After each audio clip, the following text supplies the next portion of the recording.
"Have a good night, ma'am," the waitress signed in silence.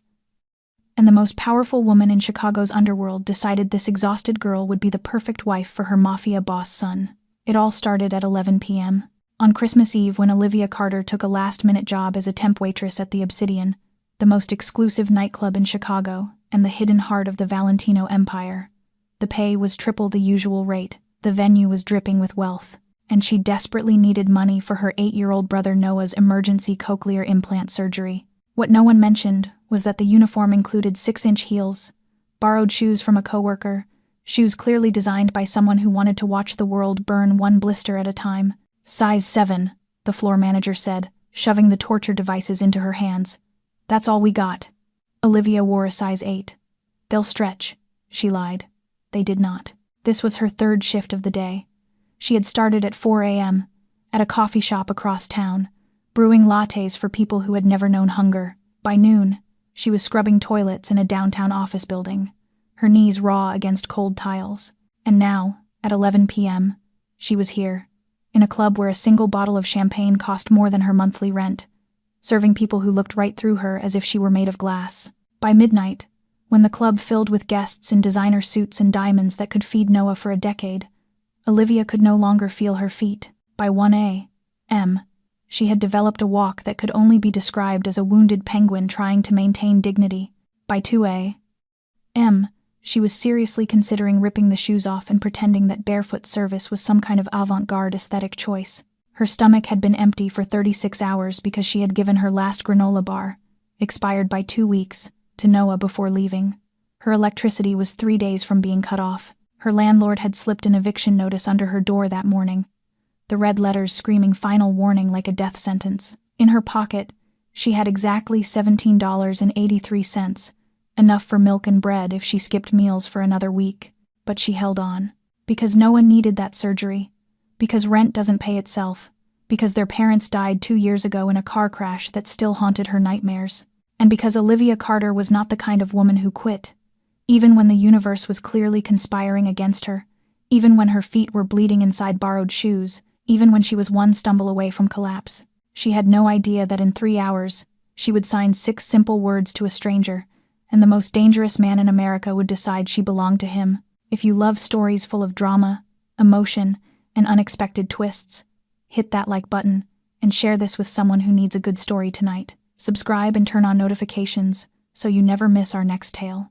The Obsidian was unlike anywhere Olivia had ever set foot in during her 27 years of life. If someone had told her that heaven and hell could exist in the same space, this would have been it. The ceiling soared at least 15 meters high, completely covered in black mirrors that reflected the light of crystal chandeliers, creating the illusion that the entire room was floating inside a universe made of crushed diamonds.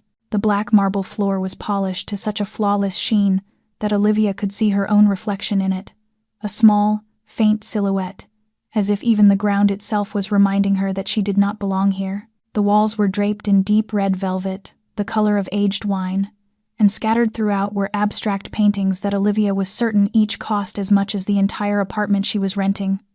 No, the apartment she was about to be evicted from.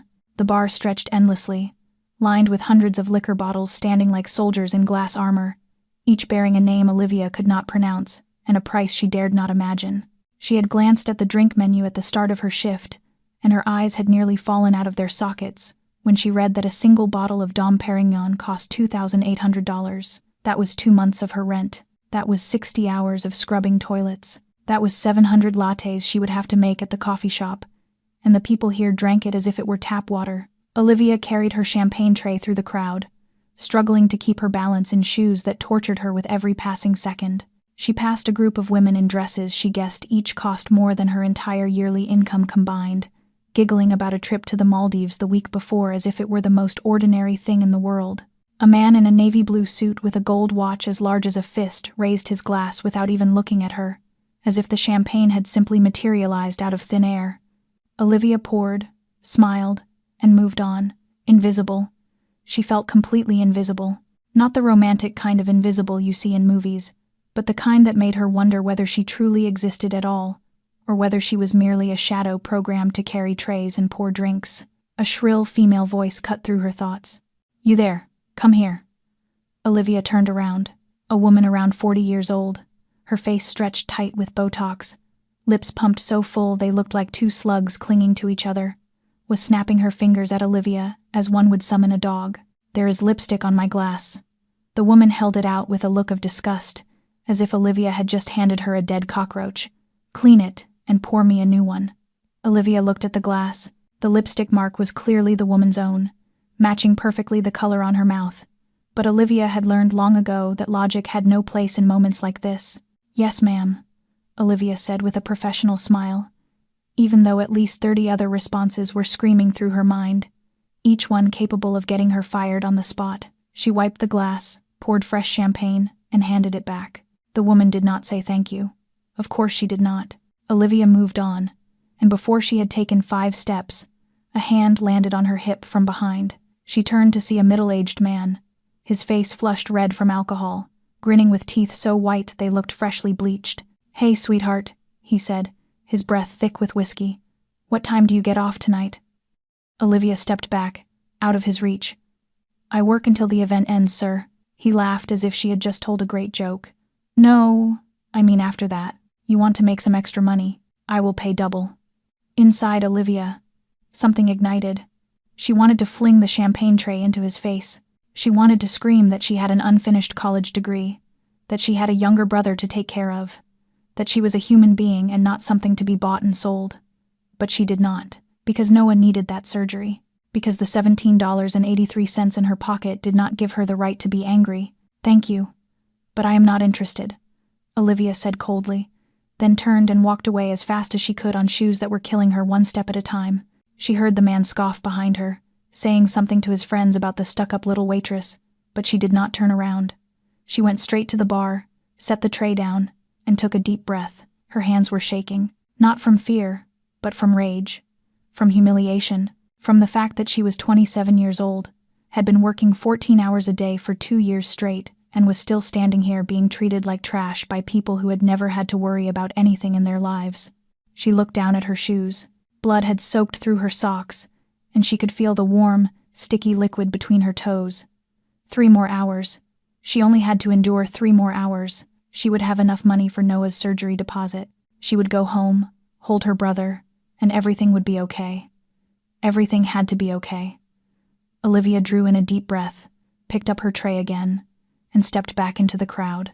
The professional smile returned to her lips, flawless and fake, just like the diamonds glittering on the necks of the women around her. She did not know that a pair of eyes was watching her from the darkest corner of the room. Eyes the color of a snowstorm, cold and calculating, belonging to the man all of Chicago feared. And she did not know that in less than 1 hour, she would collapse right in front of him. The clock on the wall read 2:43 in the morning when Olivia received the order from the floor manager to bring champagne into the VIP area.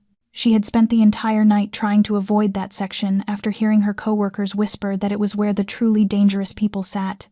Not dangerous in the way the drunk man who had groped her earlier was dangerous, but dangerous in the way that made people disappear without a trace. But an order was an order, and Olivia did not have the right to refuse, not when she needed every single tip dollar so she could go home to Noah. She stepped through the black velvet curtain that separated the VIP area from the rest of the club and immediately felt the shift in the air. Outside it was loud and electric. In here it was unnervingly quiet. The lighting was dimmer. Massive black leather sofas were arranged into private sections, and the men seated here were not laughing or showing off like the crowd outside. They spoke in low voices, their gazes sharp, and each of them radiated a kind of power Olivia could feel even without looking directly at them. She tightened her grip on the champagne tray and began moving between the tables, trying to make herself as small as possible, as invisible as possible. Do not draw attention. Do not spill anything. Do not look anyone in the eyes. She repeated the words in her head like a prayer. But the universe seemed to have other plans for Olivia Carter that night. It happened so fast, she had no time to react. The oversized toe of her shoe caught on the edge of a rug, a thick Persian carpet she was certain cost as much as her entire apartment. Her ankle twisted at an angle no human body was meant to endure, and time slowed. She saw the 12 champagne glasses on the tray begin to tilt, golden liquid shimmering as if dancing in midair. All of it headed straight toward a man seated in the darkest corner of the room. She could not see his face clearly, only a broad, powerful silhouette, a flawless black suit tailored perfectly to every line of his body. and his eyes, gray eyes, locked onto her with an unreadable coldness. Driven by a reflex she did not know she possessed, Olivia lunged forward. Her left hand clamped onto the tray, while her right hand slammed against the floor to bear the full weight of her body. Her knee struck the marble with a sharp, painful sound, but the champagne tray remained steady in her grasp, not a single drop spilling. She had saved the tray. She herself lay sprawled on the floor like a stranded fish, uniform dress twisted, hair falling loose, and her knee already screaming with pain. 1 second of silence, then 2, then 3. Olivia could hear her heart pounding like a war drum. Slowly, she lifted her head, still holding the champagne tray aloft, and came face to face with the man she had nearly soaked. He had stood up, and now she could see every detail. He was at least 1.85 meters tall, broad-shouldered, his body carved like polished stone. His face was sharply defined, cheekbones honed like blades, a hard, square jaw, thin lips pressed into a flat line. His hair was ink black, slicked back perfectly, not a strand out of place. But it was his eyes that were most frightening. Gray like a sky before a storm, cold as winter ice, completely devoid of emotion as they looked down at her. He was not angry, not amused, not contemptuous. He was simply observing her, like a scientist studying a strange insect beneath glass. And somehow that indifference was more terrifying than rage. Olivia scrambled to her feet, gathering what little dignity she had left while still holding the tray like a shield. She knew she should apologize. She knew she should bow her head and leave immediately. But perhaps because she was too exhausted, too hurt, and too humiliated, her mouth betrayed her. "I apologize, sir," she said, her voice so calm it surprised even her. "I was testing the quality of your marble floor. Carrara marble imported from Italy, if I am not mistaken. Excellent quality. Very cold and very hard. 10 points for durability, 0 for comfort." She did not know what she was thinking. She did not know why she was joking with a man who looked like he could end her life with a single frown. But she was too worn down to be afraid. And perhaps recklessness was all that remained when someone had nothing left to lose. Something flickered through those icy gray eyes, too fast for Olivia to grasp. Surprise, amusement, or maybe just the reflection of light. She could not tell. He did not say a word. He studied her for 1 long second, as if committing every line of her face to memory, then turned and walked back into the shadows behind him, disappearing as though he had never been there at all. Olivia stood frozen, her heart still racing, her knee throbbing, the champagne tray still in her hands. She did not know who that man was. She did not know that he was Dominic Valentino, the most powerful Mafia boss in Chicago, the man the entire city feared. And she did not know that this was the first time in 5 years that Dominic Valentino had looked at a woman for longer than 3 seconds. Olivia left the VIP area with trembling legs and a heart still pounding, as if it might leap out of her chest. She did not know what had just happened, did not know why she had said something so foolish to a man who clearly looked capable of crushing her as easily as an ant, but she did not have the luxury of thinking about it now. There was still more than 1 hour left in her shift, and she needed to stay focused if she did not want to invite more trouble. She headed toward the bar to exchange her tray, trying to ignore the dull, throbbing pain in the knee she had slammed against the marble floor. By morning there would certainly be a bruise the size of an egg, but that was a problem for a future Olivia, and present Olivia already had more than enough to carry.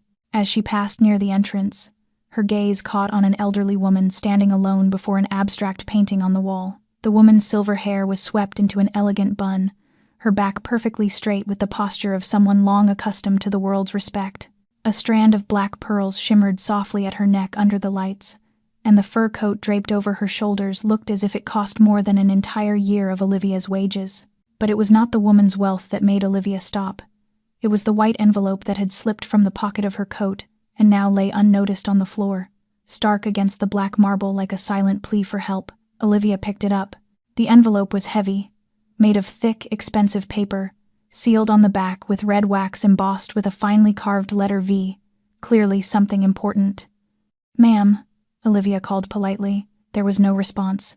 The woman remained motionless, her attention fixed on the painting. "Ma'am, you dropped this," Olivia said a little louder. Still no response. A few nearby guests turned toward Olivia with irritation, as if she were making noise in a library. But the older woman did not turn, did not react, stood there like a refined statue. And then Olivia understood. It was the moment when everything in her mind slid into place like pieces of a puzzle. The way the woman tilted her head slightly to one side, as if trying to catch sound from a particular direction. The tiny hearing aid, almost invisible, tucked into her right ear, something Olivia had seen thousands of times, every day, for 8 years. The woman's eyes searched for lips rather than sound, the habit of those who had learned to read the world with their eyes instead of their ears. Olivia's heart tightened. She knew that feeling. She had lived with it since Noah had entered the world in silence 8 years earlier, when doctors had told her parents that her little brother would never hear them say his name. She had learned sign language before Noah learned how to walk. She had spent thousands of hours becoming a bridge between her brother and the world of sound. Without hesitation, Olivia stepped around to stand directly in front of the woman, making sure she was within her line of sight. The woman looked up, her eyes sharp yet carrying something Olivia recognized instantly, the loneliness of someone who is not heard. Olivia raised her hands and began to sign, the movements fluid and precise, shaped by 8 years of daily practice. "You dropped this," she signed gently, offering the envelope with her other hand, then continued with the most sincere smile she could summon through her exhaustion. "Have a good evening." 6 words, just 6 simple words in sign language. But the woman's reaction stopped Olivia cold.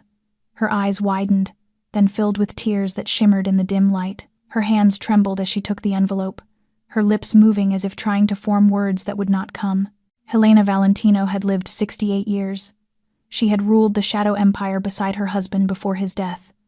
She had raised her son alone into the most powerful man in Chicago. She had seen every kind of person, from cold-blooded killers to hypocritical politicians, from flatterers to traitors. She believed herself immune to emotion, but in the 8 months since her hearing had begun to fade, the world had treated her like a pitiful invalid.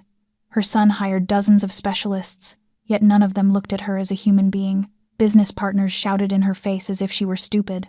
Old friends drifted away because communication had become too difficult. Servants spoke about her as though she were not even present. She had become invisible inside her own life. And yet this girl, this waitress with a bruised knee and exhausted eyes that still held warmth, had seen her. Not her wealth, not her power, but a hearing-impaired woman who needed to be spoken to properly, and had done so as naturally as if it were the most ordinary thing in the world. "Thank you," Helena whispered, her voice trembling in a way she had not allowed for 50 years. "Thank you so very much." Olivia simply smiled softly, dipped her head in a small bow, and walked away. She did not ask for a tip. She did not linger for a reward. She did not act as if she had done anything extraordinary. She simply returned to her work, disappearing into the crowd as though she had never changed anyone's life at all. Helena stood there, the envelope in her hand, and for the first time in many years, she felt tears slide down her cheeks. Not tears of sorrow, but the tears of someone who had just found something they did not even know they had been searching for. Helena stood motionless, watching the young woman's figure fade into the crowd, the envelope still resting in her hand, while her mind drifted far away. She had lived 68 years in this world, seen thousands of faces pass through her life, learned to read people the way others read open books. She knew when someone was lying, when a smile was merely a mask, when kindness was nothing more than a cover for hidden intentions. But that girl, that waitress whose shoes were clearly torturing her feet, and whose knee was already bruised from the fall Helena had witnessed from afar, had worn no mask at all. The kindness was real, the smile was real, and in Helena's world, that was rarer than diamonds. She quickly wiped the tear from her cheek, something she had not allowed anyone to see in the 15 years since her husband died. Mercers did not cry. Valentinos did not show weakness. That was the rule she had lived by her entire life. And yet tonight, a nameless waitress had broken that rule with just 6 simple words in sign language. Helena turned her gaze toward the VIP area where her son was seated. Dominic had returned to his place after his encounter with the girl, but Helena knew her son well. She knew the way he pretended to focus on a meeting while his eyes kept drifting elsewhere, and that direction was precisely where the waitress had disappeared. Helena smiled, the smile of an old fox who had just caught the scent of the perfect prey. She had been searching for 5 years, ever since Victoria's betrayal, for a woman worthy of her son. She had introduced countless well-bred daughters of business partners, beauty queens, models, lawyers, doctors, all of whom Dominic rejected outright before even finishing a single dinner.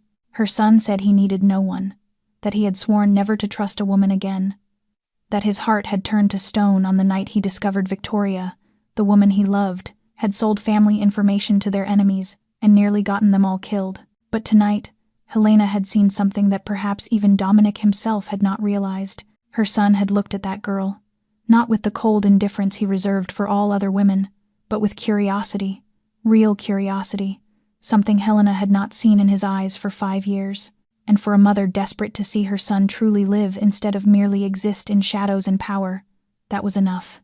She lifted her hand in a subtle gesture, and as if appearing from nowhere, Marco stood beside her, Dominic's loyal right hand, a tall man with an ice-cold face and eyes that missed nothing. "Yes, ma'am," Marco said with a respectful bow. "The girl who just spoke to me," Helena said, her voice low and firm, the voice she used in business meetings, the waitress with brown hair and shoes that do not fit.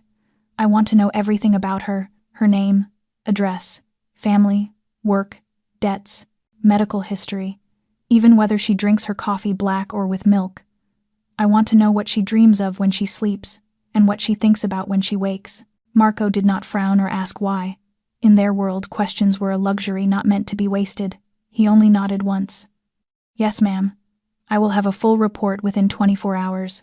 And Marco," Helena added as he turned to leave, her voice softer now but carrying an authority that could not be resisted, "do not tell Dominic. Not yet." This time a flicker of surprise crossed Marco's eyes, but it vanished just as quickly. "As you wish." Then he disappeared into the shadows, swift and silent, the same way he had appeared. Helena turned back toward the VIP area. Dominic now seemed fully focused on the meeting, or at least trying to appear so. Her son did not know that his mother had seen everything, did not know that at this very moment the gears of fate had begun to turn, did not know that the waitress with the warm smile and hands fluent in sign language would change his life forever. "When I decide something," Helena whispered to herself like a vow, "the universe had better be ready." And Helena Valentino had decided. That girl would become her daughter-in-law, one way or another. It was 4:17 in the morning when Olivia pushed open the door to the apartment, trying not to make a sound even though the rusted hinges squealed like a cat with its tail stepped on, and she had walked 40 minutes home from the bus stop because there were no more routes running at 3 in the morning, leaving her legs no longer feeling like legs at all, but like 2 aching slabs of flesh reluctantly attached to her body. She kicked off the torturous shoes the moment she crossed the threshold, and for the first time all night she allowed herself to wince in pain. The blood between her toes had dried into crusted lines, and her socks were now a deep red, instead of the black they had once been. She would have to soak her feet in salt water, bandage them carefully, and find another pair of shoes for her shift at the coffee shop in just a few hours, because she started at 4 in the afternoon.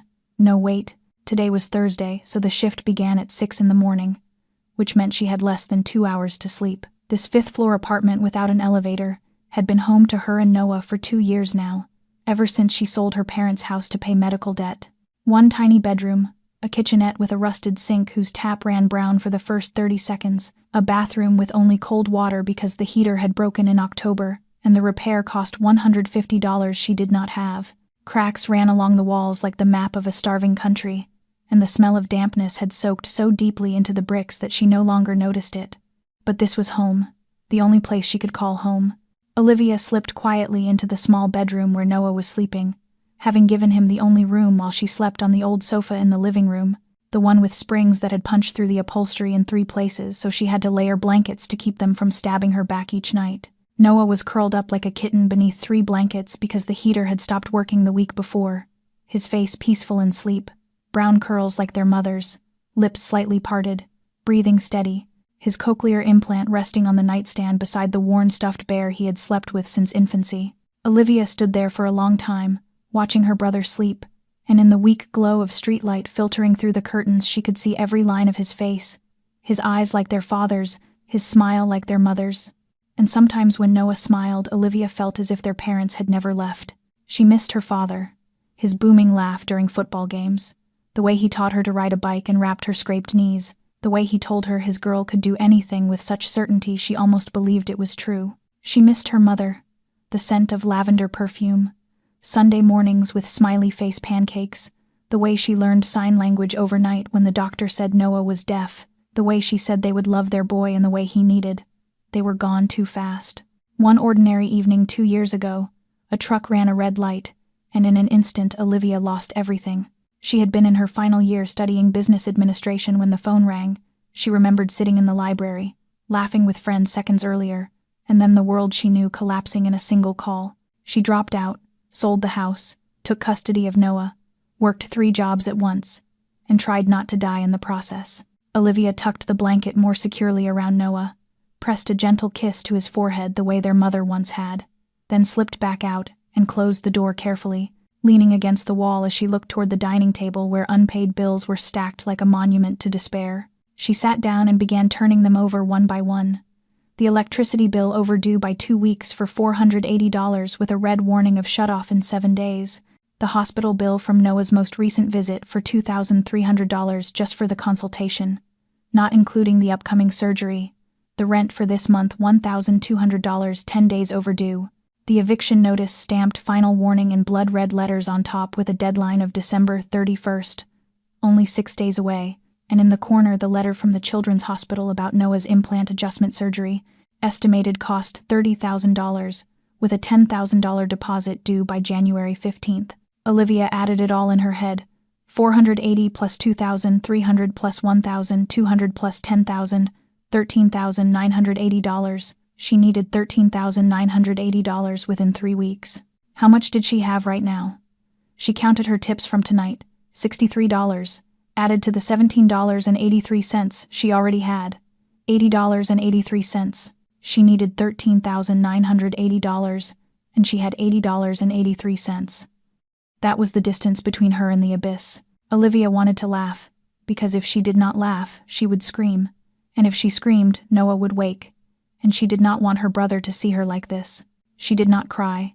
She had sworn never to cry in front of Noah. But Noah was asleep, and the wall between the living room and the bedroom was thick enough for a few minutes of surrender. Olivia sank onto the cold floor, her back against the wall, knees pulled to her chest, and she cried, silently, as she had on hundreds of nights before, tears sliding down her cheeks onto hands cracked from dish soap, toilet cleaner, and endless scrubbing. She cried from exhaustion, from hunger, from loneliness, from being only 27 years old and feeling as though she had lived 100. She did not know that somewhere else in the city, inside a mansion 1,000 times grander than this crumbling apartment, a woman was reading a report about her life and smiling at the plan that would change everything. 3 days after Christmas night, Olivia was standing behind the counter at the Bean and Brew Cafe at 2 in the afternoon, her eyes swollen from lack of sleep and her hands trembling after 4 shots of espresso just to stay upright. Having slept a total of 9 hours over the past 3 days, divided evenly into 3 nights of 3 hours each if she was lucky. The morning shift at the cafe ran from 6 in the morning until 2 in the afternoon, the afternoon office cleaning shift from 3 until 7 in the evening, and the night waitressing job at an Italian restaurant from 8 until midnight. Then home, sleep, wake up, repeat, until she had become a machine programmed only to work and work until it broke, except she had no right to break because Noah needed her. Bean and Brew sat on a corner in a working-class neighborhood, the kind of place where construction workers stopped in for cheap coffee to stay awake, and single mothers grabbed lattes before dropping their kids at school, not the kind of cafe where gleaming black Mercedes parked out front. So when the door opened and a man stepped inside, Olivia knew immediately that something was wrong. He was tall, broad-shouldered, dressed in a perfectly tailored black suit made from fabric. Olivia was certain cost as much as her monthly rent, his face cold as carved stone, his eyes sweeping the room with the alertness of someone accustomed to assessing threats in seconds. And most importantly, she recognized him, not from anywhere distant but from Christmas night, from the VIP section of the Obsidian, from the shadows behind the gray-eyed man she had nearly spilled champagne on. He had stood there silently observing, and now he was here in her shabby cafe, looking straight at her, as if he had known she would be here all along. A chill ran down Olivia's spine as she tightened her grip on the edge of the counter, survival instincts honed from years in unsafe neighborhoods, screaming warnings in her head. "Olivia Carter," the man said in a low, emotionless voice, as if reading her name from a list. "Who is asking?" she replied cautiously. "My name is Marco. I represent the Valentino family." Valentino. The name rang like an alarm bell. Anyone who lived in Chicago knew the Valentinos. On the surface, they were one of the wealthiest families in the city, owners of a vast real estate and casino empire, featured on the covers of Forbes and business magazines, but anyone who had lived in Chicago long enough knew what lay beneath that surface. Rumors of ties to the underworld, of enemies who vanished without a trace, of real power behind visible power. Olivia swallowed hard but did not let fear show on her face. She had learned long ago how to hide it. "I do not know any Valentino family," she said coolly, "and I am working. How can I help you, sir? What would you like to order?" Marco did not flinch at her tone, did not even frown. He simply placed a white envelope on the counter with the calm of a man unaccustomed to refusal. "Mrs. Helena Valentino, the woman you helped on Christmas night at the Obsidian, wishes to send her thanks and an offer." Olivia stared at the envelope. The same thick paper, the same red wax seal stamped with the letter V, identical to the one the old woman had dropped that night. "I do not need thanks," Olivia said, pushing the envelope away as if it were a venomous snake. "I only did what anyone with a shred of decency would do." Mrs. Helena disagrees. Marco slid the envelope back toward her. "She believes true kindness is rare and worthy of appreciation. She requires a personal sign language interpreter, salary $15,000 per month. Comprehensive medical insurance for you and any family member you wish to register. Immediate start, $15,000 a month." The number exploded in Olivia's mind like a bomb. It was 5 times her current combined income from 3 jobs. It was enough to erase every bill crushing her chest, enough to care for Noah, to get him his surgery, to buy him new books instead of second-hand ones, enough to sleep more than 3 hours a night.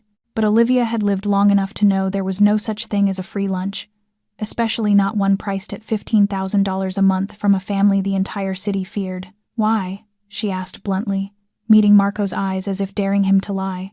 "There are thousands of professional interpreters out there, certified, licensed, experienced with high society.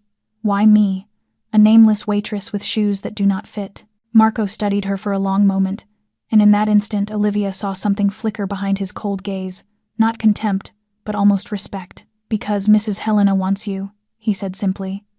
"And the Valentino family always gets what they want." It did not sound like an invitation. It sounded like a warning, and that was precisely why Olivia made her decision. She pushed the envelope back one final time, harder, firmer. "Thank you for Mrs. Valentino's interest," Olivia said, her voice calm but hard as steel. "But I do not believe in offers that are too good to be true. I learned that lesson already. That lesson had cost her parents their lives, born on the night she sat in the living room listening to her father talk about an incredible investment opportunity, about putting all their savings into it, about the bright future waiting for their family. 2 months later, everything was gone. The money vanished, the house mortgaged, and her parents dead on the road after a meeting with people they trusted. She had no proof the two were connected. The police called it an accident. But deep down, Olivia had always known. Marco showed no surprise at her refusal. He merely nodded in an odd way, as if he had expected this response all along. He picked up the envelope, but instead of pocketing it, placed a small business card on the counter. "When you change your mind," he said, "call this number, anytime, day or night. The offer does not expire." Then he turned and walked out of the cafe, leaving Olivia standing there with her heart racing and the card on the counter. She looked at it, just a string of numbers, no name, no address, no logo, like an invitation from the dark. She should throw it away. She knew she should. That was the sensible thing to do. But her hand lifted it and slipped it into her apron pocket anyway. She did not know why. Perhaps because a part of her, the part slowly dying from exhaustion and despair, wanted to keep hold of a single thread of hope, even if that hope came from the shadows. That night, Olivia got home at 11:45 after her shift at the Italian restaurant, and knew immediately that something was wrong. The apartment door stood slightly open, hallway light spilling in a thin, pale line across the floor, and Mrs. Wilson, the 63-year-old neighbor who often watched Noah for her, was standing right at the threshold with a face drained of color from worry. "Olivia," Mrs. Wilson said the moment she saw her, her voice trembling, "Noah has had a fever since the afternoon. I gave him Tylenol, but it would not come down, and he keeps saying his ear hurts. I tried to call you, but your phone would not go through." Olivia's heart clenched as if crushed in a fist. Her phone service had been cut off 2 days earlier because she could not afford the $70 bill. She ran into the bedroom, dropping her bag and coat in the middle of the floor, not stopping to thank Mrs. Wilson or apologize for making her wait. Noah lay on the bed, his face flushed red like an overripe tomato, sweat soaking the pillow and his shirt, his eyes dull and unfocused, the playful spark gone, and he was crying silently, tears sliding down his cheeks without a sound because he could not hear his own sobs. Olivia placed her hand on Noah's forehead and nearly jerked it back in shock. It was hot. Hot like fire burning beneath his skin. She had seen Noah with fevers before, but never like this. "Sister," Noah signed weakly, his small hands trembling so badly she had to lean closer to understand. "It hurts. My ear hurts so much. It feels like needles stabbing inside my head." Olivia did not need to hear another word. She scooped Noah up, wrapped him in the thickest blanket she could find, and rushed out of the apartment. There was no car, no money for a taxi, so she ran 7 blocks to the nearest community hospital, St. Mary, Noah in her arms, her legs still not fully healed from Christmas night, screaming with pain at every step. But she did not care. She could not care. Not now. The emergency room was packed, as it always was at the end of the year, when people drank too much, drove too fast, and made stupid decisions they paid for in blood. Olivia waited 2 hours and 13 minutes, holding Noah as he trembled and cried in her arms, sitting on a hard, cold plastic chair, amid the smell of disinfectant and the groans of other patients, before they were finally called in to see a doctor. Dr. Thompson was a man in his early 50s with graying hair and the weary eyes of someone who had witnessed too much tragedy. He examined Noah carefully, shone a light into his ear, took his temperature, drew blood, ordered a CT scan, and with every passing minute, Olivia felt her heart tighten further. Then Dr. Thompson turned to her with a look she had seen too many times on doctors' faces over the past 2 years. The look of someone about to deliver bad news and knowing it would shatter the person listening. "Ms. Carter," he said gently but gravely, "Noah's cochlear implant is infected. It appears to have shifted from its original position and caused a severe inflammatory reaction. We need emergency surgery to reposition the device and clear the infection." Olivia felt the blood drain from her face, felt the room spin as if the ground beneath her were collapsing. "How urgent?" she asked, her voice strangled. "Within 1 week," Dr. Thompson replied, "ideally within the next 5 days. If we wait longer, the infection could spread to surrounding tissue. He risks permanent hearing loss in the remaining ear, and in the worst case, the infection could enter the bloodstream and cause sepsis, which is life-threatening. Permanent hearing loss, life-threatening." The words echoed in Olivia's mind like funeral bells. "The cost?" she asked, already knowing the answer would be unbearable. Dr. Thompson looked at her with the familiar pity of someone who knew he was about to break her and had no choice but to speak. "About $30,000, he said softly, "including surgery, replacement hardware, and post-operative care. And I should be honest. Noah's Medicaid does not cover this procedure because it is classified as an elective implant-related surgery rather than a medical emergency under their administrative definition. $30,000. Olivia looked down at Noah, lying on the hospital bed, his wide eyes fixed on her with complete trust. He could not hear what the doctor had said, but he could see her face, and he was trying to smile to reassure her. "Sister," Noah signed weakly, still forcing that smile. "I will be okay. Do not worry. You always figure everything out." And in that moment, Olivia's heart shattered into a million pieces, because Noah believed her. He believed his sister would fix everything like she always had, but this time Olivia did not know how. She did not have $30,000. She did not even have $300. She had $80.83, a stack of overdue bills, and a business card in her pocket from a family she had sworn she would never contact. "Is there any way?" Olivia asked, forcing her voice to stay steady. "Any assistance programs? Any charities?" Dr. Thompson handed her a sheet of paper filled with names and numbers. "I will give you this list, but I have to be honest. Within a week it will be very difficult to get approval. These organizations usually take 2 to 3 months to process applications." Olivia took the paper, stared at the long list of names and phone numbers, and felt the last of her hope slipping through her fingers like sand. 1 week. She had 1 week to find $30,000, or her brother would die. The next 4 days were 4 days of hell that Olivia never wanted to remember. Days spent calling every organization on the list Dr. Thompson had given her. 14 calls on the first day, 12 on the second, 10 on the third, when she began calling back the ones that had already refused her, begging them to reconsider. 14 rejections delivered with reasons she learned by heart like a sorrowful poem. "The fund is exhausted for this year. Please reapply in January. Standard review time is 8 to 12 weeks.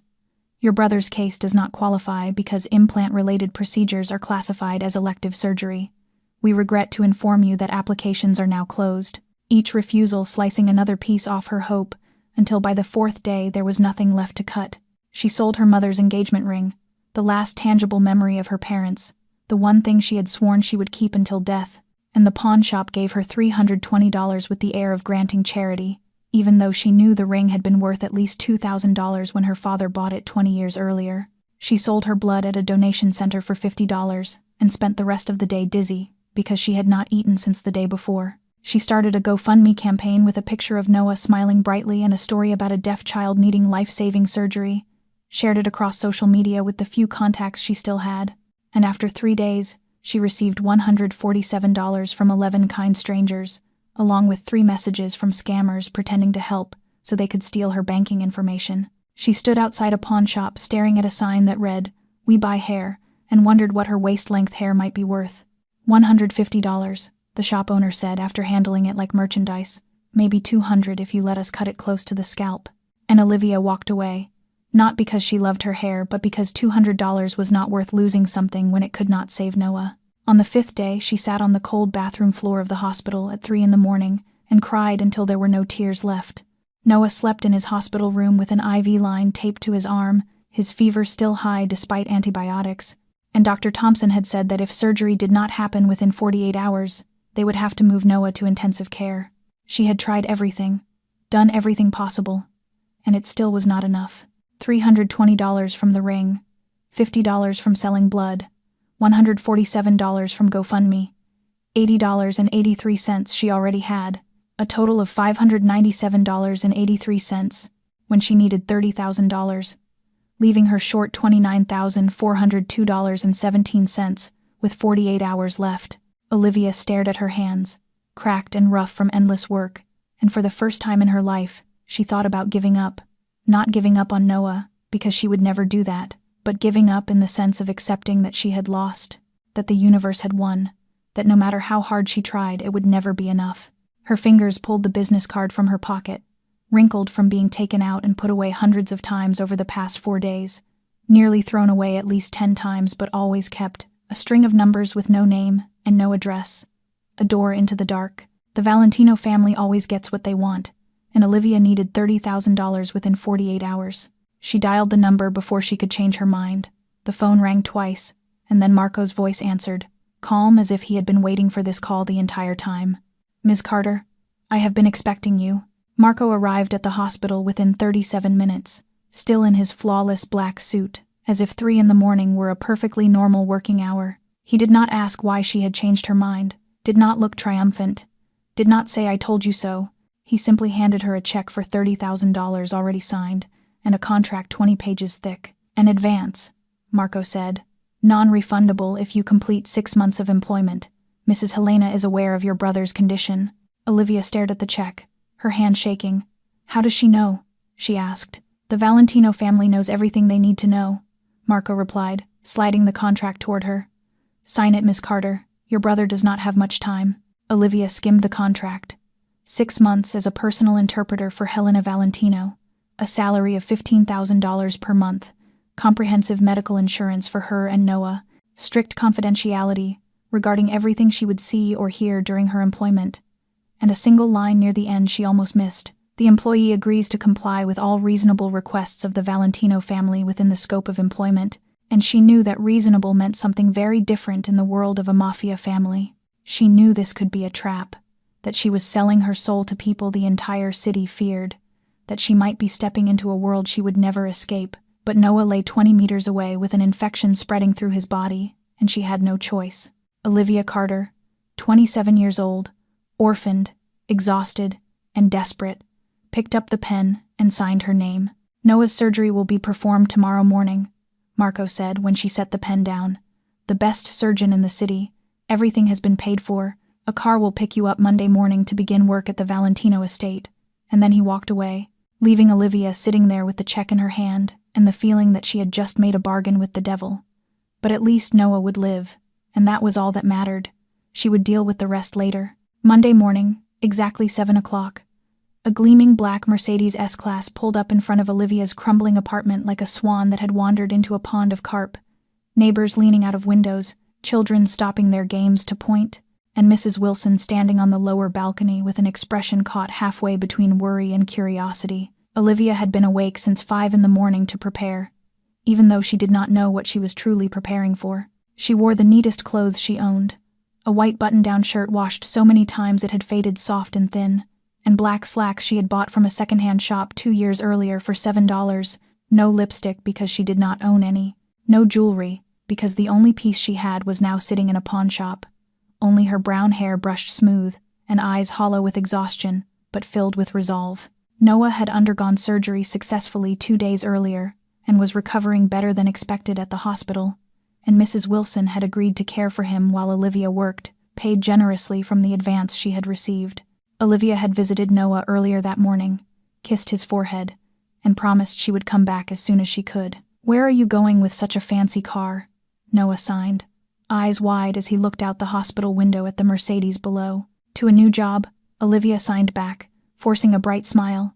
"A better one, so I can buy you lots of new books." Noah smiled, that angelic smile that made everything worth it, and Olivia carried it with her like a talisman as she stepped into the waiting car. Marco sat behind the wheel, silent and cold as ever, offering no greeting and no conversation as he drove through streets. Olivia gradually stopped recognizing, from her familiar poor neighborhood with graffiti, scarred walls and barred grocery stores into tree-lined roads flanked by mansions, then farther still into the suburbs where estates hid behind tall fences and dense security cameras. 40 minutes later, the car stopped before a massive iron gate. 2 men in black suits checked the vehicle, nodded to Marco, and the gate slowly opened, and Olivia found herself entering a completely different world. The Valentino estate rose before her like a castle from the Gothic horror films she had watched as a child. Somber gray stone walls at least 4 stories high, pointed towers piercing the overcast Chicago sky, stained glass windows reflecting eerie light, and dozens of gargoyles staring down from the roofline with stone eyes that seemed to judge every soul entering their domain. The grounds sprawled outward in labyrinthine paths, rare black roses lining the drive, and a massive black marble fountain at the center. Water murmuring softly as the only sound in a terrifying silence. But what made Olivia's skin prickle was not the architecture or the gardens. It was the men, everywhere, guarding the gate, patrolling the perimeter, sitting inside black vehicles scattered across the grounds, all in black suits, all standing with the posture of men trained to kill, all scanning her with eyes measuring threat. Olivia swallowed hard, knowing what the Valentino family was in theory, and now understanding what that meant in reality. Inside the mansion was even more overwhelming. A grand hall the size of a basketball court with a vaulted ceiling painted in frescoes of Greek mythology, a sweeping white marble staircase spiraling upward, enormous crystal chandeliers scattering light into thousands of sharp reflections, and oil paintings in gilded frames lining the walls, each worth more than the apartment she used to rent. No, not rent anymore. She had been evicted the week before, her belongings stored at Mrs. Wilson's place while she had nowhere to return to. "My dear girl has arrived." Helena Valentino's voice rang out from the top of the stairs, pulling Olivia from her thoughts, and Helena descended in a deep blue silk dress and her familiar black pearls, her smile unexpectedly warm as she embraced Olivia like a long-lost relative, leaving Olivia stiff with uncertainty. "I am so glad you agreed," Helena signed as she stepped back, her aged hands surprisingly precise. "I have been practicing since I met you." "You learned sign language for me?" Olivia asked, genuinely stunned. "An old woman can learn something new every day," Helena laughed. "And I have excellent motivation. Come now. I will introduce you to everyone." Everyone turned out to be an army of staff that left Olivia dizzy. Mr. Peterson, the butler, a 60-year-old man with a white mustache and severe bearing. Mrs. Martinez, the head chef, a warm Latina woman with rosy cheeks. 12 housemaids in black and white uniforms, 8 gardeners, and at least 20 bodyguards. Olivia carefully avoided making eye contact with. Helena introduced Olivia to all of them, emphasizing that Olivia would join every family meal and that she was not merely an employee but my honored guest. Olivia wanted to ask why an interpreter needed to be treated like an honored guest, but she stayed silent, having learned that fewer questions meant greater safety here. They were walking along the second-floor corridor when a set of oak double doors swung open, and Dominic Valentino stepped out. He looked different from Christmas night, not in stature or features, still tall, still sharply carved as stone, still storm-gray eyes and ink-black hair, but in the light, under the chandeliers, she could see details the shadows of the obsidian had hidden, a faint scar along his left temple, large hands with knuckles scarred as if from a lifetime of fighting, and eyes that were not only cold but dead, as though whatever part of him could feel had been killed long ago. Dominic looked at her. 1 second, 2, then the corner of his mouth lifted into a sneer Olivia had never seen anyone wear before. "The waitress," he said, his voice low as thunder and dripping with contempt, "the one who sprawled across the floor at the obsidian, claiming she was testing the marble." Then he turned to Helena, eyes sharp. "Is this your latest matchmaking scheme, Mother? Your standards are slipping." "Dominic," Helena snapped, though her tone carried familiarity rather than anger, like an argument repeated 100 times before.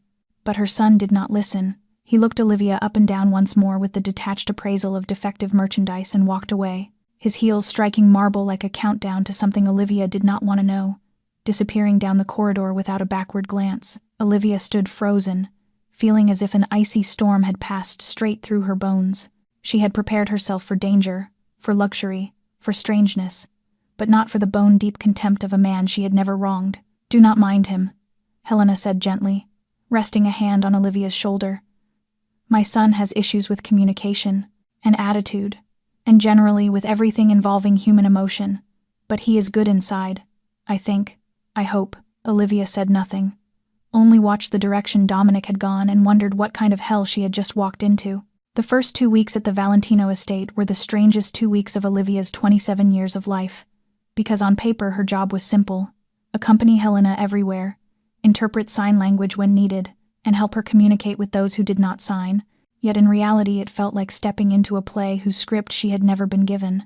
Helena treated her like a long-lost granddaughter miraculously found again, asking if she had eaten breakfast, if she had slept well, if she needed another blanket because the night had been cold, interrogating her for an hour about her tastes, before ordering Chef Martinez to prepare only the foods Olivia liked, assigning her a vast guest suite with a king-size bed, a private bathroom with a soaking tub and hot shower, and a closet already filled with new clothes. Olivia knew she could never afford even if she worked her entire life, clothes whose price tags she did not dare check for fear of fainting on the spot. Yet the strangest part of all was Dominic, or more precisely his complete absence from her life despite living under the same roof, because he ignored her as if she were a ghost only he could not see, sitting across from her at family breakfasts, without those storm-gray eyes ever turning toward her for even a second, changing direction in hallways, if they accidentally crossed paths as if she carried something contagious, speaking to his mother in meetings, where Olivia interpreted as though no one else were in the room. Olivia told herself she did not care, repeating it each morning as she woke in the luxurious bedroom and faced her reflection in the mirror, because she was here for the money, for Noah, for a 6-month contract that would give her enough to rebuild her life, not to befriend an arrogant mafia boss with severe social deficiencies. And if he wanted to ignore her, then fine, she would ignore him right back. The problem was that Helena Valentino was not a woman who accepted defeat. She began engineering situations where Olivia and Dominic were forced together with increasing frequency and subtlety, making family breakfasts mandatory every day and somehow, inexplicably, seating Olivia beside Dominic, despite the 12 chairs at the table. Deciding on the 3rd day that Olivia must attend an important business meeting Dominic was leading, even though the meeting was entirely in English, and no one there needed an interpreter. Insisting on the 5th day that Dominic drive her shopping because she suddenly no longer trusted her personal driver after 40 years of loyal service, resulting in 3 hours trapped in a car with Dominic rigid behind the wheel like an ice statue, Helena in the back seat issuing commands like a queen, and Olivia wedged between them, not knowing where to look. On the 8th day, Helena hosted a dinner with an Italian business partner and demanded Olivia be present, because I need you to translate what I say, even though the man spoke flawless English, and Helena could read his lips perfectly, well. And on the 10th day, Helena abruptly claimed her back hurt and required Dominic to carry her from the living room to her bedroom, a distance she had walked without difficulty 10 minutes earlier, with Olivia following to interpret instructions like go slower and turn left here, while Dominic stared at his mother with the look of a man who knew he was being manipulated and could do nothing about it.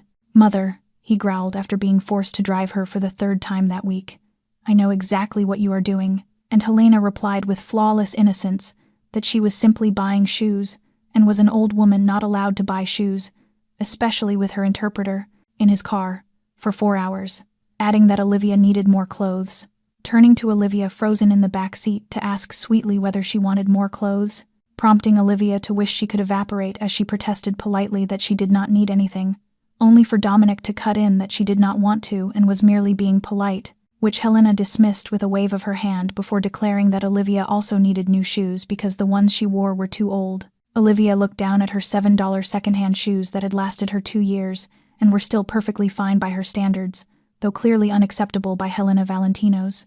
That shopping trip lasted 5 hours rather than the promised 4, spanning 12 stores, ending with Helena buying Olivia 7 outfits, 3 pairs of shoes, 2 handbags, and a silk scarf Olivia refused 5 times before being forced to accept, while Dominic trailed behind like an unwilling bodyguard, scowling all day and saying nothing to Olivia beyond a weary sigh when Helena dragged them into a 13th store. That night, alone at last in her room, Olivia sat on the bed, staring at the mountain of shopping bags, and wondered whether she was living in reality or inside a romantic comedy where someone had forgotten to give her the script, because Helena was clearly trying to set her up with Dominic. Dominic clearly despised the idea to his core, and Olivia wanted nothing more than to finish 6 months of work without being dragged into any family drama at all. Yet, judging by the calculating look Helena wore whenever Dominic appeared, the look of a matchmaker already planning her next move, Olivia sensed that this simple wish was not going to come true. The breaking point came on the 15th day, when Helena suddenly announced that she needed Olivia and Dominic to attend a charity auction together that evening because she could not go alone, and her son needed an interpreter for her. Dominic needed an interpreter. Dominic, the man who knew his mother better than anyone alive and had communicated with her through lip-reading for decades without difficulty. And in that moment, Olivia realized she had endured enough, waiting until Dominic left the breakfast room with his usual scowl before turning to Helena with a look she had never dared to use on anyone who paid her salary. "Ma'am," she said, her voice calm but hard as steel, "I need to speak with you, privately." Helena regarded her with the same carefully practiced surprise Olivia had grown familiar with over the past 2 weeks. "Oh, is something wrong, dear?" "I am not merchandise," Olivia said bluntly, without circling the truth. "I am not a puppet for you to manipulate, and I am certainly not a bride to be ordered from a catalog and purchased for your son." The room fell silent, as if even the clock on the wall had stopped ticking. Helena set her teacup down slowly and studied Olivia with an expression she could not read. Not anger, not shock, but a deep assessment as though she were weighing her response. "What do you think I am doing?" Helena asked, her voice oddly calm. "I think you are trying to set me up with Dominic," Olivia answered without hesitation.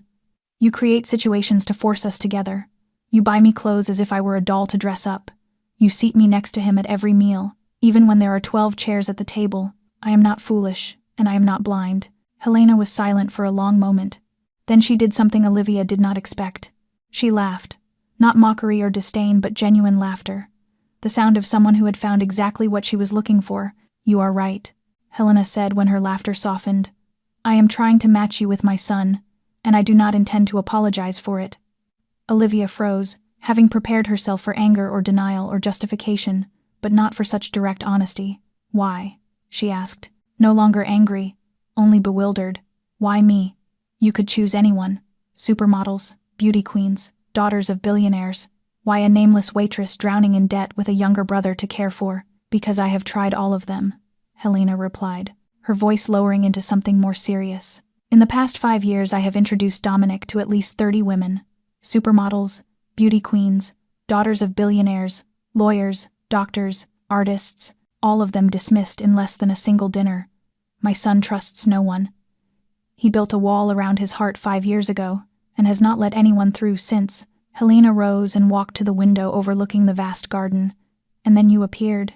A girl sprawled on the floor of the obsidian, joking with the man all of Chicago fears as if he were just another customer. A girl who looked at me and saw a deaf woman deserving respect rather than a wealthy old woman to be flattered. A girl who signed 6 simple words and made me cry for the first time in 15 years.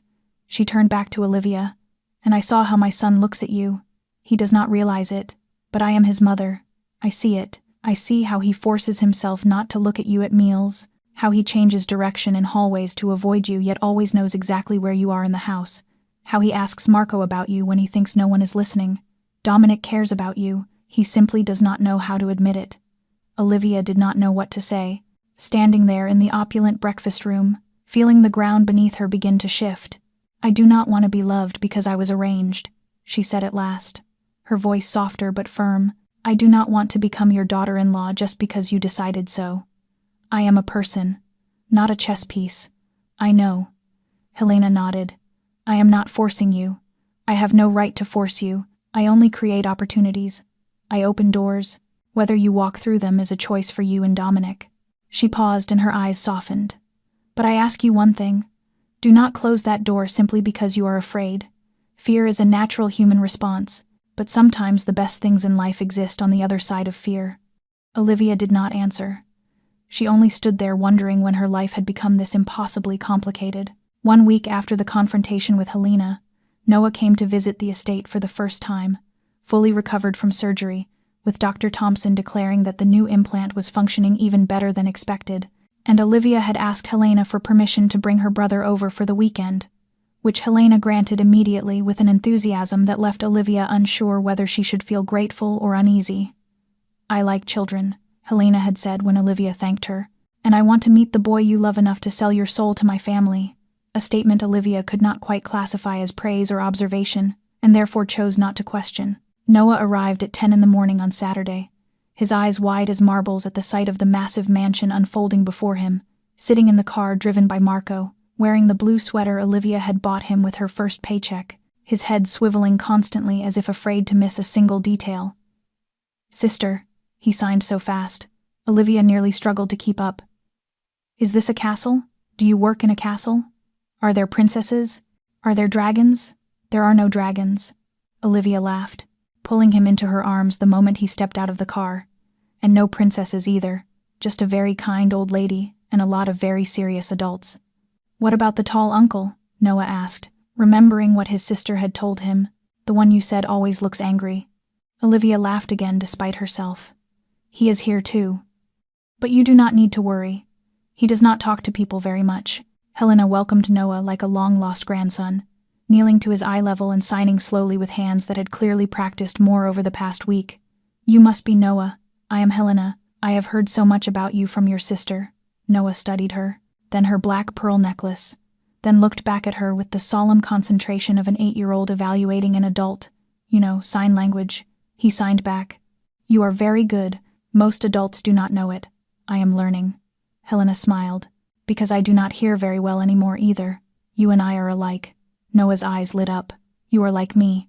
Do you have a hearing aid? Mine is blue. I like blue. And from that moment on, Noah and Helena became inseparable. The boy trailing after her through the estate, asking hundreds of questions about everything, from the paintings on the walls to the gargoyles on the roof, Helena answering each one patiently, signing slowly when needed, smiling more in one single morning than Olivia had seen in the previous 3 weeks combined. But in the early afternoon, when Helena needed to rest, and Olivia was occupied discussing the coming week's schedule with her, Noah disappeared, having the habit of exploring without warning, and in a mansion this vast with dozens of rooms and sprawling gardens, finding an 8-year-old was like searching for a needle in a haystack. Olivia panicked, her heart racing as her mind conjured every possible disaster. Noah lost in the garden maze, Noah frightened by one of the guards, Noah wandering into rooms he should not enter and seeing things he should not see. She ran through the main hall, down the east corridor, past the library, and finally out into the back garden, where she stopped short.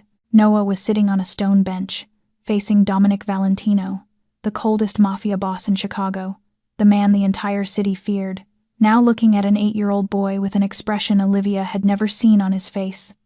Not cold, not contemptuous, but utterly bewildered, like a lion being questioned by a kitten and having no idea how to respond. Olivia moved to rush forward, but Helena placed a hand on her shoulder from behind. Wait, she whispered. Look. Noah was signing animatedly at Dominic, small hands moving quickly with the enthusiasm of a child, while Dominic stared at those fluttering hands as though trying to solve an impossible equation. What is he saying? Dominic asked, his voice no longer icy but edged with something close to helplessness. Glancing around for someone to translate before his gaze landed on Olivia at the edge of the garden. Her, he said to Noah, pointing at Olivia. Your sister will translate. Olivia approached reluctantly. What are you asking him, Noah? She signed. Noah turned to her with the most innocent expression in the world, and signed that he had asked how tall the man was and whether he played basketball because he was very tall, and then asked why he always looked angry, and whether his stomach hurt. Olivia nearly choked, glancing at Dominic in uncertainty, and in a brief fleeting moment she saw the corner of his mouth twitch as if suppressing a smile. He asked if I play basketball, Dominic said dryly, his voice stripped of its former sharpness. And why I look angry. He thinks I have a stomachache. I am sorry, Olivia rushed to say. He is just a child. He does not know. It is fine, Dominic cut in, then turned back to Noah, studying him for a long moment, and Olivia saw something shift in those storm-gray eyes, a fraction of the armor lowering, just enough for her to notice. Then Dominic did something Olivia never would have imagined. He knelt down to Noah's eye level and spoke slowly enough for the boy to read his lips. I do not play basketball, but I know how to play chess. Would you like to learn? Noah looked at Dominic, then at Olivia for permission, then back at Dominic with eyes shining. Sign it, he signed quickly, so I can understand better. And there, in the vast garden of the Valentino estate under the afternoon sun filtering through the trees, Olivia watched Dominic Valentino, the most feared Mafia boss in Chicago, awkwardly raise his hands and attempt to sign the word chess by pointing toward a nearby stone chessboard and miming teaching with the intense concentration of a man negotiating a multi-million-dollar deal, while Noah grinned broadly and hopped off the bench to run toward the board. Teach me, he signed. I learn fast. My sister says I am smart. Helena stood beside Olivia, taking her hand and squeezing it gently. You see, she whispered, eyes glistening. I told you. There is a good man inside him. He has simply forgotten. Olivia said nothing, only watched her brother and the coldest man she had ever known sitting together before a chessboard, one clumsily explaining rules with uncertain gestures, the other smiling as if it were the happiest day of his life. And for the first time since entering this estate, Olivia felt that perhaps, just perhaps, she had been wrong about Dominic Valentino. From that day on, Noah came to the estate every weekend to learn chess with Dominic, and strangely enough, the cold Mafia boss never once refused. Every Saturday and Sunday at exactly 2 p.m, the two of them sat down at the stone chess table in the garden or in the library if it rained, and Dominic patiently taught the 8-year-old boy each move one by one, while Olivia always stayed nearby to interpret when needed, though she gradually realized that Dominic was teaching himself sign language every day, clumsy and awkward and far from fluent, but undeniably trying, and that effort, coming from a man she had once believed incapable of caring about anyone, slowly began to change the way she saw him. On the third evening after Noah and Dominic's first meeting, Olivia was sitting in the library reading when Dominic entered, and she instinctively prepared to leave, assuming he would want the space to himself, but instead he sat down in the chair across from her, as if her presence were the most natural thing in the world, and they remained in silence for a long time, broken only by the soft crackle of the fire and the steady ticking of the clock, until Dominic finally spoke, his voice low and distant, as though he were speaking more to himself than to her. The boy reminds me of my sister. Olivia looked up, startled, because she had never known Dominic had a sister. Helena had never mentioned her, and Olivia had never dared ask about his family. Lucia. Dominic said the name as if it carried the weight of 1,000 years of pain. She was only 12, innocent, full of life, trusting people too easily. Just like Noah, he paused and drew in a slow breath. She was killed in a gang retaliation when I was 18. My father's enemies wanted to send a message, and Lucia was that message. Olivia felt her heart tighten painfully. Words like I am sorry or my condolences felt hollow and inadequate, so she chose silence and listened. That is why I entered this world, Dominic continued, his eyes fixed on the flames as if staring into the past. Not for money, not for power, but because I wanted to find the people who killed Lucia and make them pay. I wanted to be strong enough that no one could ever hurt my family again. Then he turned to Olivia, his gray eyes no longer cold, but filled with quiet anguish. But I failed. I became the very thing I hated, and Lucia, if she were alive, would not recognize me anymore. Olivia looked at him, and for the first time she did not see a terrifying crime boss or the cold man who had looked down on her with contempt that first day. She saw a man who had lost too much and built walls around himself to avoid losing anything else. My parents died 2 years ago, Olivia said softly, her voice barely more than a breath. A car accident. A truck ran a red light. At least that is what the police said. Dominic watched her in silence, waiting. But I do not believe it was an accident, she continued, voicing something she had never spoken aloud to anyone before. My father was investigating a major financial fraud before he died. He was an accountant, and he discovered someone was laundering money through the company he worked for. He planned to report it. Then he received an investment offer from a source he believed was trustworthy. He put all their savings into it. 2 months later, the money was gone. And 1 week after that, my parents were dead. She stopped, her throat tight with bitterness. I have no proof, the police said. There was nothing suspicious, but I know. I feel it. Someone killed my parents and made it look like an accident, and there is nothing I can do. Dominic studied her for a long moment, and in the flickering firelight, Olivia saw his jaw clench. Do you know the company's name? He asked, his voice low and dangerous in a way she had never heard before. Or any names? Olivia shook her head. My father did not have time to tell me, and after he died I was too busy surviving and taking care of Noah to investigate. I was just a 25-year-old girl buried in debt with a child to raise. I had no power, no money, no influence to do anything. Silence settled heavily over the room, and then Dominic spoke again, his voice quieter now but firm like a promise. If you want, I can help you find the truth. I have people, I have ways, and if someone is responsible for your parents' deaths, I will find them. Olivia looked at him, shocked and moved all at once. Why? She asked. Why would you help me? Dominic did not answer immediately. He stared into the fire, and then back at her with an expression she could not fully decipher. Because I know what it feels like to lose someone and be powerless, he said at last. Because I know what it is like to live with questions that have no answers, and because Noah needs his sister to have peace. They sat there in silence, two strangers who had become slightly less strange, two wounded hearts carrying the scars of loss, finding recognition in one another, and Olivia did not know exactly what changed between them that night. She only knew that when she finally left the library to return to her room, the wall she had built around her own heart now carried a visible crack, and that crack had the shape of Dominic Valentino.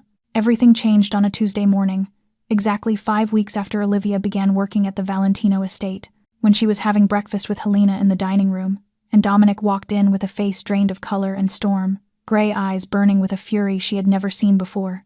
He did not say a word, only placed his phone on the table in front of Olivia, and when she looked down at the screen, her heart seemed to stop beating.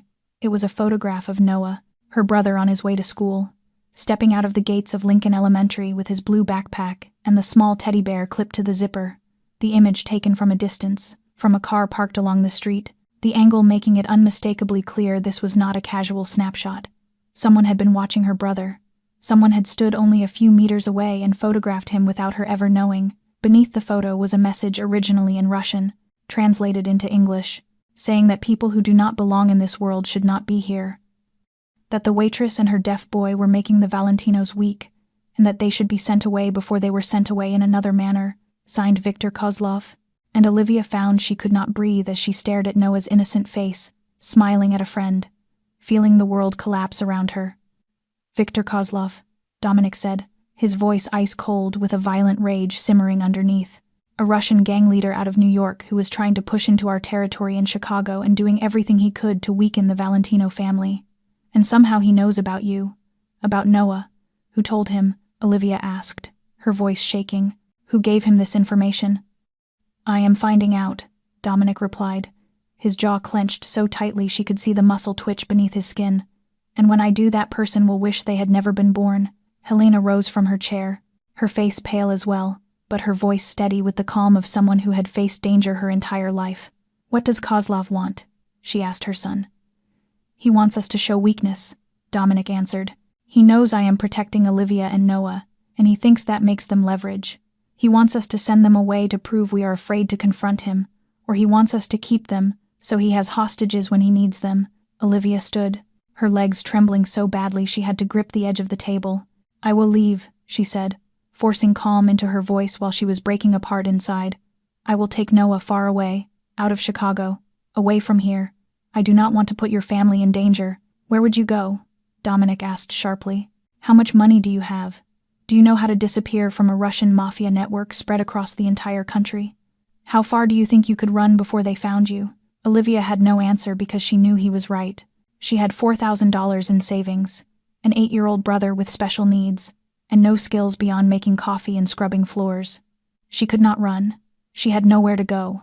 You will stay here, Dominic said, and it was not a question but an order. You and Noah will move into the estate. 24-hour security. You do not leave without protection.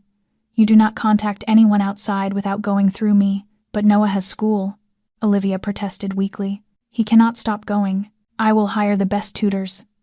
Dominic replied without hesitation. He will study here until the threat is dealt with, and the threat will be dealt with. I promise you that. He stepped closer, and for the first time Olivia saw something different in those storm-gray eyes, not anger directed at her but concern, real concern. No one touches what is mine, Dominic said, his voice low and dangerous like thunder before a storm. Do you understand me? No one is allowed to touch you or Noah. Olivia looked at him, and in that moment she did not know whether she should be afraid or reassured. She had just become the target of a Russian Mafia syndicate, but she had also just been claimed under the protection of another.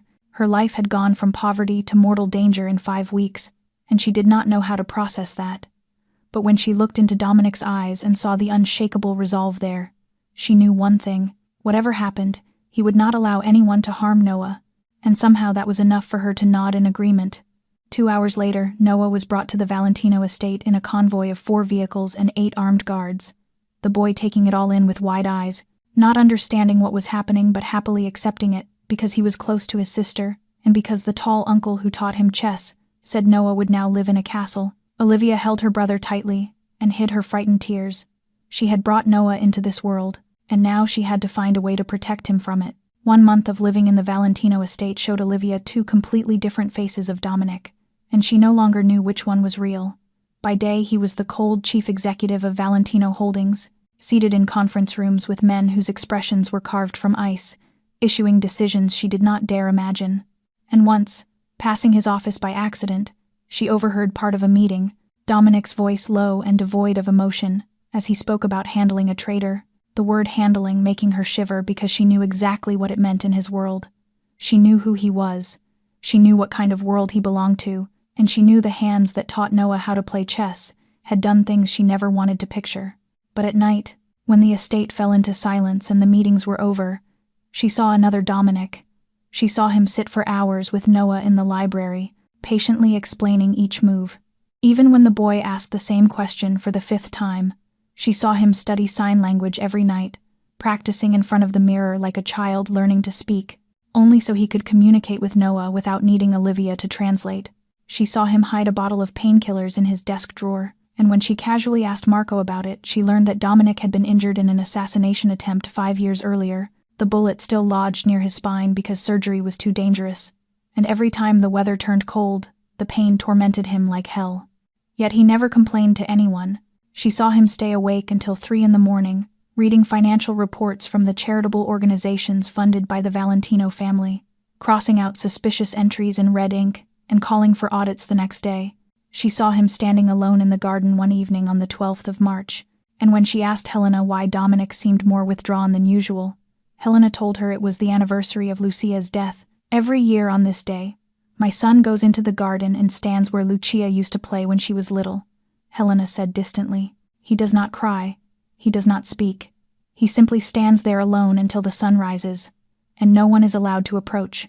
Olivia watched Dominic's silhouette through the window, motionless in the garden beneath the moonlight, and felt her heart ache. He was not a monster. He was a man who had lost too much and had to become one in order to survive. There was a difference. Even if the line between them was so thin, it was almost invisible. And then there were the small moments she began to notice. The way Dominic always made sure Noah's favorite food was prepared first at breakfast, the way he ordered staff to buy a star-shaped nightlight after hearing Noah say he was afraid of the dark, the way he stood outside Noah's bedroom door every night to check that the boy was asleep, believing no one saw him, though Olivia did, and the way he looked at her. She did not know when she started noticing, but once she did, she could not stop. Dominic watched her when he thought she was not paying attention, his gray eyes no longer cold but carrying something she did not dare name. He asked Marco about her every day, whether she was well, whether she needed anything, whether she looked tired. As if he could not bring himself to ask her directly, he made sure her room always had fresh flowers, even though she never requested them, and when she asked who ordered the flowers, no one knew, yet she caught Dominic looking away. One night, Olivia woke at 2 in the morning, unable to sleep, and went downstairs for water. She found Dominic sitting alone at the dining table, a glass of whiskey in his hand, staring into nothingness with exhausted eyes. He did not hear her approach, and she stood there for a moment watching the lonely figure of the man the entire city feared. And in that moment she realized she was no longer afraid of him. She did not know whether that was good or bad, but as she turned to go back to her room, she heard Dominic's voice rise from the darkness. "You cannot sleep." Olivia turned back. He had known she was there all along. "No," she answered. "What about you?" "I have not slept well in years," Dominic said, his eyes still fixed on the empty space before him. Ever since Lucia died, she wanted to sit beside him, wanted to say something to ease the pain she knew he carried, but she only stood there, and the moment stretched like an eternity. Two people facing each other in the quiet darkness of the kitchen, saying nothing yet understanding everything. "Good night," Olivia said at last and turned away. She did not see Dominic watching her until her figure disappeared up the stairs, and she did not know that that night, for the first time in 5 years, Dominic Valentino truly wanted to sleep. The news arrived on a Thursday morning while Olivia was having breakfast with Noah and Helena. The Bean and Brew Cafe where she once worked had been bombed the night before. 2 of her former co-workers were dead. Maria, the 23-year-old newlywed, who had always shared half her lunch with Olivia when she knew she had no money for food, and Mr. Johnson, the 62-year-old manager who had given Olivia paid time off when Noah was hospitalized, even though company policy forbade it, and Olivia knew immediately that they had died because of her. The moment she saw the message attached to the news report on Dominic's phone. "This time it is the cafe. Next time it will be the boys' school. Signed Victor Kozlov." She did not cry because she had cried too much in her life, and tears would not bring Maria or Mr. Johnson back, but something inside her shifted. A fire igniting where fear and helplessness had lived before. She could not keep hiding inside this estate, while innocent people died for her. She could not sit still while Kozlov murdered one person after another to send a message. She had to do something. The emergency meeting took place in Dominic's office 2 hours later. Olivia was not invited, but she stood outside the door and listened as Dominic, Marco, and 4 Kaporajim discussed how to deal with Kozlov. The problem was that they did not have enough information about his base in Chicago. They did not know how many men he had, and they did not know who inside their own organization had leaked information about Olivia. "Attacking without intelligence is suicide," Marco said. "We need an internal source." "There is one person," Dominic replied in a low voice. "Sergei Volkov. He is an information broker who works with both sides. He knows everything about Kozlov's operations in Chicago, but Sergei does not deal with us," Marco objected. "He has an old grudge against the Valentino family from your father's time. He will not speak to anyone who carries the Valentino name." And before Olivia could think twice, she pushed the door open and stepped inside. All eyes turned toward her, and Dominic rose with an expression of shock and anger. "What are you doing here?" he demanded coldly. "I heard that Sergei Volkov does not speak to people named Valentino," Olivia said, her voice astonishingly steady, while her heart pounded. "But I do not carry the Valentino name." The room went utterly silent. "Get out," Dominic ordered, his voice icy. "No," Olivia answered flatly. "I said get out." And I said no. She stepped closer to the table, looking Dominic straight in the eyes without fear. "Sergei Volkov owes my father a debt. My father saved his son from a car accident 10 years ago. Before I even knew who Sergei was or what he did, he told my father that if he ever needed anything he should call him. My father never did. But I can." Dominic studied her for a long moment, storm clouds gathering in his gray eyes. Then he signaled the others to leave the room. Marco hesitated, but Dominic growled once and they all disappeared, leaving the 2 of them alone in a space that suddenly felt too small. "You are insane," Dominic said when the door closed. "Maybe," Olivia replied. "Sergei is one of the most dangerous men I know. He does not care about loyalty or sentiment. He only cares about advantage. I do not care. You do not understand. He could kill you the moment he sees you, if he thinks it benefits him. Then send men with me. Set traps if you must. But I am the only one who can approach him without being rejected immediately, and you know it." Dominic stepped closer. So close she could see the flecks of gray within his storm-colored eyes. "Why are you doing this?" he asked, his voice no longer cold but carrying a pain she had not expected. "Why do you keep throwing yourself into danger as if your life has no value?" "Because Maria is dead," Olivia replied, her voice trembling but her resolve unbroken. "Because Mr. Johnson is dead. Because Kozlov will keep killing until he gets what he wants. And I cannot sit inside this estate eating luxury breakfasts and sleeping on soft beds while innocent people die because of me out there. You are not my owner, Dominic Valentino. This is my life, my brother, and I will do anything to protect it. Dominic froze, and she saw something shatter in his eyes, something he had kept hidden for a very long time. Then he did something she never expected. He grabbed her shoulders, not roughly but almost desperately, as if afraid she would disappear if he did not hold on. "I cannot lose anyone else," he said, his voice breaking in a way Olivia had never heard before. "Do you understand? I lost Lucia. I lost my father. I lost myself in this world for so many years. I cannot lose any more." He paused, drew a deep breath, and when he spoke again, his voice was barely a whisper. "I cannot lose you." Olivia stood there, her heart skipping a beat. He had called her you in the intimate sense for the first time. Not Olivia, not Miss Carter, but you, and the weight with which he said it made her knees nearly give way. "I will not die," she said at last, her voice soft as breath. "I promise." Dominic looked at her, his gray eyes filled with pain and longing. Then he released her shoulders and stepped back as if forcing himself to regain control. 10 guards, he said, his voice calm again, though Olivia could see his hands trembling. 10 guards will go with you, tracking devices on you, and if there is any sign of danger, you pull back immediately. No heroics, no recklessness. Do you hear me? Olivia nodded, because she did not trust her voice. Dominic looked at her for one long second, as if memorizing every line of her face, then turned and walked out of the room, leaving her standing there with her heart racing and a single word echoing in her mind. You. He had called her you. The meeting with Sergei took place at a Russian restaurant on the south side of Chicago, where dim lights and the sharp scent of vodka mixed with cigarette smoke. Olivia stepped inside while 10 of Dominic's guards secured the perimeter outside, a tracking device hidden in her coat and her heart pounding like a war drum. Sergei Volkov was a man in his mid-50s with silver-white hair and eyes as cold as Siberian ice. He looked at her as one would look at a mouse that had wandered into a nest of snakes. Yet when she spoke her father's name and reminded him of the debt he owed, his gaze shifted. He agreed to talk. He gave her information about Kozlov's base in Chicago, the number of men he had, the planned attack on the Valentino family scheduled for the coming week. Olivia memorized every word, thanked him, and stood to leave, believing it was over. She was wrong. The ambush came the moment she stepped outside. Dominic's 10 guards were taken down within 30 seconds, shot from the rooftop across the street by unseen snipers, who revealed themselves only when it was too late. Olivia tried to run, but a black van blocked her path, and before she could scream, a wet cloth was pressed over her nose, and the world went dark. She woke in a cold concrete basement, her hands bound to an iron chair, tape over her mouth, her head splitting with pain. Viktor Kozlov stood before her, a man in his 40s with closely cut blonde hair, a square jaw, and the smile of someone who took pleasure in other people's suffering. "The waitress," he said in thick Russian, "you have caused me a great deal of trouble. Valentino protects you like a prized possession, which means you are valuable, and valuable things can be used for bargaining." He tore the tape from her mouth, and Olivia clenched her teeth to keep from screaming. "Call Valentino," Kozlov ordered, thrusting a phone in front of her. "Tell him that if he wants to see you alive, he must surrender.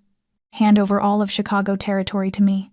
Olivia looked at the phone, then at Kozlov, with eyes she did not know she possessed, eyes filled not with fear but with pure contempt. "No." Kozlov blinked as if he had misheard. "What did you say?" "I said no," Olivia replied, her voice unnervingly calm, though her hands trembled in the restraints. "I will not call anyone.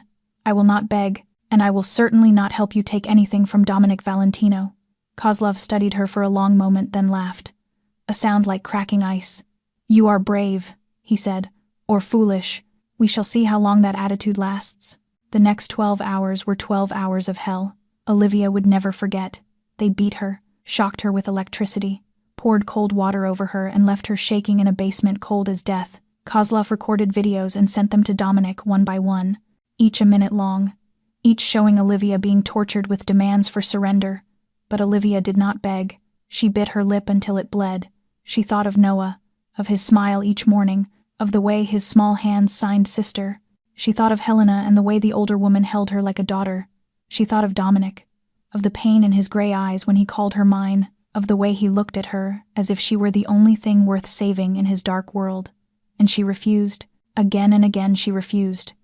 Because she knew that if she begged Dominic would surrender, he would give up everything to save her, and Kozlov would kill them both.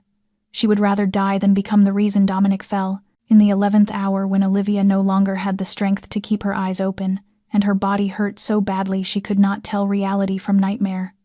Gunfire erupted. Not a single shot, but dozens, hundreds, as if hell itself had broken loose outside.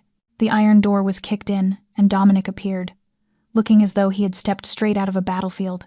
His suit torn, blood on his cheek, whether his own or someone else's, she could not tell. And his eyes, those storm-gray eyes no longer cold but blazing with the madness of a man who had lost all control. He saw her battered body bound to the chair, saw the dried blood on her mouth, saw her eyes struggling to stay open to be sure he was real, and he froze for a single second. Then he rushed forward, cut the restraints, lifted her as if she were the most precious thing in the world, and held her with all the strength of a man who had just recovered what he believed he had lost forever. "Olivia," he whispered into her hair, his voice breaking in a way she had never heard. "Olivia, Olivia, you are alive, you are alive." She wanted to speak, to say she was fine even though she was not, to say she knew he would come even though she had not been sure, but she was too weak, and all she could do was rest her head against his chest and let the tears fall. Then she felt something wet drip onto her hair.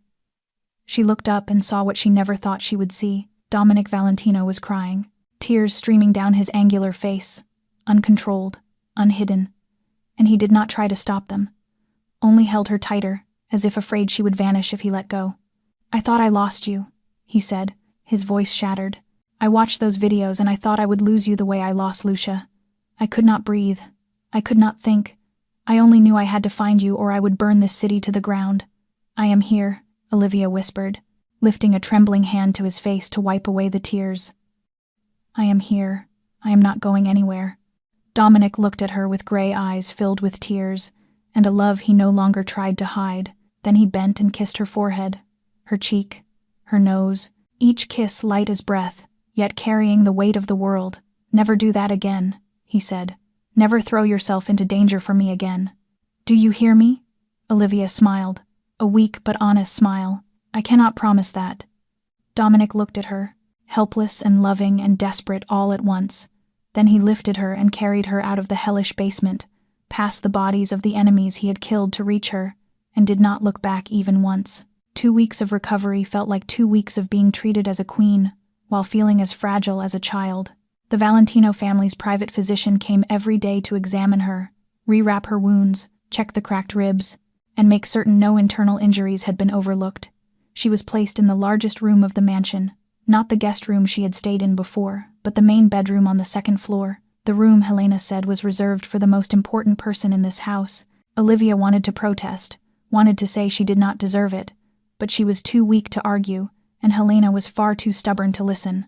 Noah stayed with her every day, climbing onto the bed to lie beside his sister and telling her about the chess games he played with Dominic, about how Dominic had lost to him 3 times in a row, and how Noah suspected he had done it on purpose just to make him happy.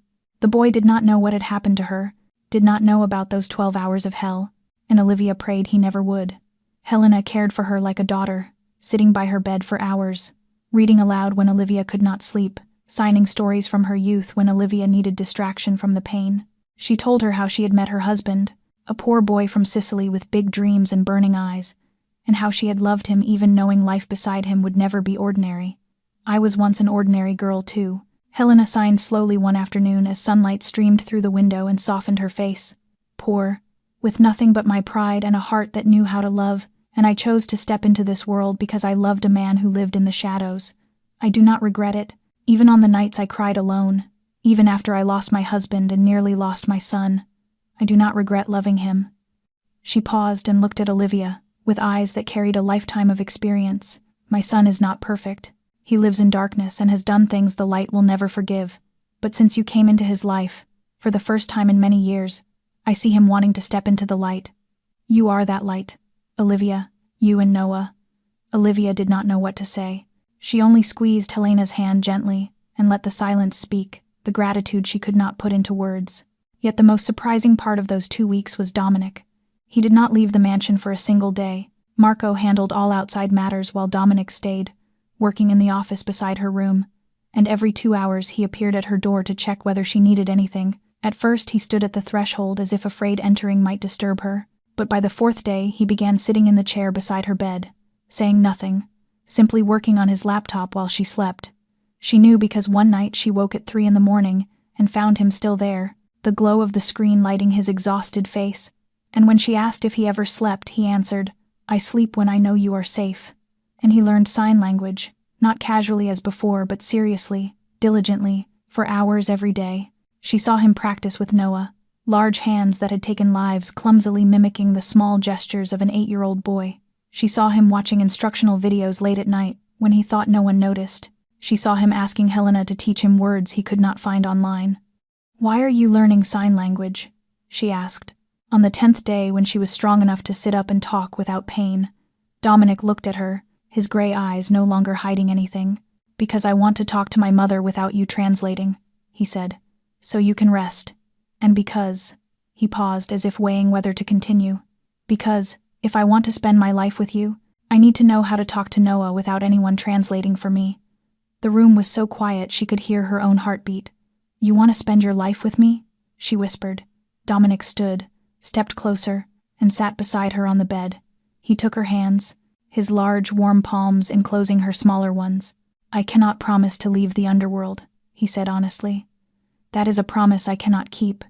But I can promise to slowly turn everything legitimate.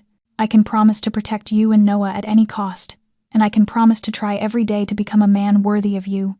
Olivia looked at him, at eyes no longer icy but warmer than she had ever seen, at a sharp face softened by a love he no longer tried to hide, and she knew her answer. "I do not know what the future holds," she said softly. "I do not know if I am strong enough for your world, but I know I want to stay and find out." Dominic smiled, the first true smile she had ever seen on his face, real and so beautiful it made her forget how to breathe. "That is enough," he said. "That is enough." On Christmas Eve 1 year later, the Valentino mansion glowed with lights like a fairy tale dream. Olivia had never dared to imagine.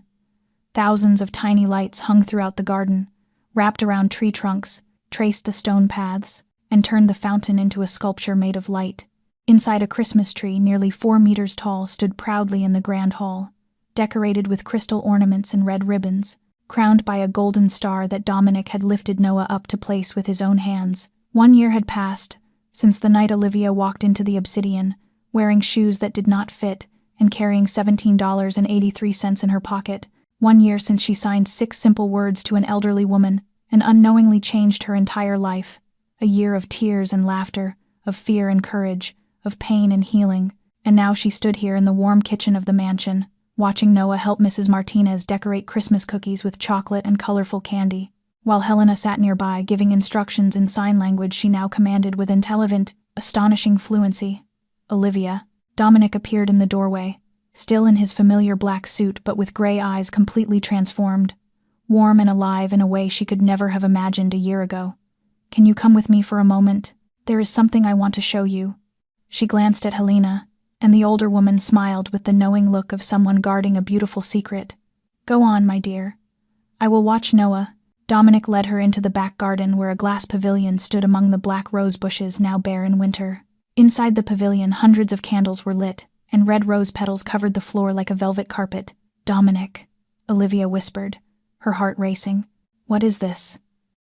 He did not answer with words. Instead, he stood before her, took a deep breath, and began to sign. His movements no longer clumsy as they had been a year ago, each gesture precise, gentle, and full of feeling. "You are the best thing that has ever happened to my life," he signed slowly, his eyes never leaving hers. "You taught me how to listen, how to see, how to feel again the things I thought I had lost long ago. You brought light into the darkness I lived in for so many years." Tears began to slide down Olivia's cheeks, and she did not try to wipe them away. "I want to spend the rest of my life," Dominic continued, then paused, frowned, and repeated the gesture. He looked down at his hands with frustration. "Wait, that was not right. I meant to say beside you, but I think I just proposed to your shoes." Olivia laughed through her tears. "You want to spend your life with my shoes?" "Technically, yes," Dominic admitted, a faint blush rising on his sharp features. "I practiced all week and still got it wrong." She said yes already. A voice burst out from behind the bushes and both Olivia and Dominic turned. Noah was hiding behind a tree, eyes bright and round, with Helena standing behind him trying unsuccessfully to pull him back. I heard everything. Noah signed quickly when discovered. She said yes. I knew it, because she says your name in her sleep and giggles. Olivia flushed from head to toe. Noah, what? It is true. I mean, I saw your lips moving while you slept. Dominic looked at Noah, then at Olivia, then back at Noah, and despite everything he was, despite his cold and dangerous reputation, he laughed, a real laugh, warm and joyful, a sound Olivia knew she would never forget. So what is your answer? He asked, turning back to her with sparkling gray eyes. I still have this part left. He pulled a small black velvet box from his pocket, opened it, and inside lay the most beautiful diamond ring Olivia had ever seen. But it was not the diamond that made her choke with emotion. It was the inscription inside the band, written in stylized sign language formed into an elegant pattern. Silent but forever. Olivia Carter, Dominic said, his voice low and trembling. Will you bind your life to mine? To this family? To this crazy life? Yes, Olivia whispered. 1,000 times yes, yes. Noah shouted and ran to hug both their legs. I knew it. I knew she would say yes. Helena stepped closer, tears shimmering but a radiant smile on her lips. I told you, she signed to Olivia. When I decide something, the universe must be ready. Dominic slipped the ring onto Olivia's finger and bent down to kiss her. A sweet and promising kiss, the kiss of two people who had walked through hell and found each other on the other side. Uncle, Noah tugged on Dominic's sleeve. If you marry my sister, you become my uncle, right? Uncle Dominic. Dominic looked down at the boy, then at Olivia, and nodded with the gentlest smile he possessed. That is right, my prince. I will be your uncle. Noah thought for a moment. Uncle Dominic, he tried the words. It sounds important, more important than the tall man who teaches chess. Much more important. Dominic replied. Noah beamed, an angelic smile lighting up the entire garden, and hugged Dominic's leg with all the strength of an 8-year-old boy. Afterward, the whole family went back inside where the Christmas feast awaited. Noah sat between Olivia and Dominic, Helena at the head of the table like a queen surveying her kingdom, and for the first time in many years, the Valentino mansion was filled with laughter and happiness. Instead of cold silence, Olivia looked around at the strange family she had found. 1 year ago, she was an invisible girl with worn shoes and dreams, no bigger than paying her bills. Today she was the fiancée of the most powerful man in Chicago, loved by a remarkable mother-in-law.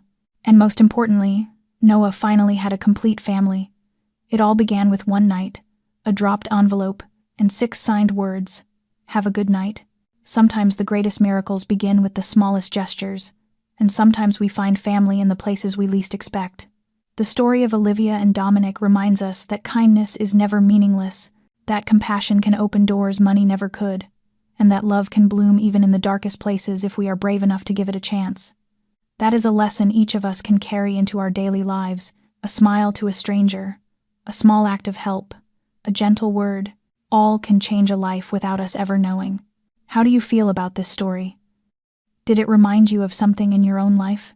We would truly love to hear what your heart has to say. Please share your thoughts in the comments below. If you enjoyed this story, please like the video, share it with those you love, and do not forget to subscribe and turn on notifications so you will not miss the emotional stories we bring you every day. We send our warmest wishes to all of you watching. May you have good health, a joyful life, and days filled with peace and happiness. Thank you for being with us. Goodbye, and see you in the next video.